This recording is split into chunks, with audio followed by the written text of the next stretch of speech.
Но в рода ни има много травми, изключително много, на глада, на бежанците, на бездомните, травмите на прокудените, отхвърлените, на малтретираните и т.н.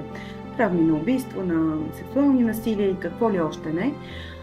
О, Боже, ако това всичко се стовари върху нас, затова родът е мъдър. Той не стоварва всичките едновременно.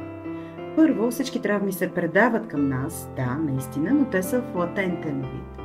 Тоест ние ги носим и ги предаваме към потомците, но не ги отключваме всичките.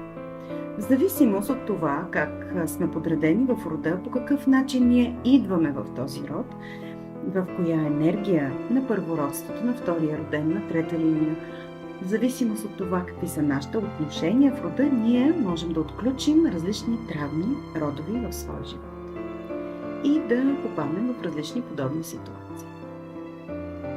Тогава нашата задача е да открием тази травма в рода. Най-вече да се ориентираме къде в рода тя е била като предпоставка, имало е кой да я създаде.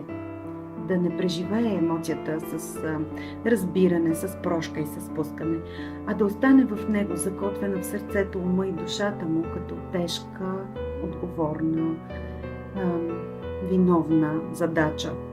Нещо, което никакъв случай не се полага на нас, но е било реалност за предците ни.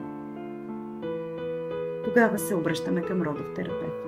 Тогава започваме да провеждаме родова терапия. В цял свят вече, мисля, в цяла Европа, родовата терапия е нещо познато, нещо с което можем да се занимаем, когато почувстваме готовност за това.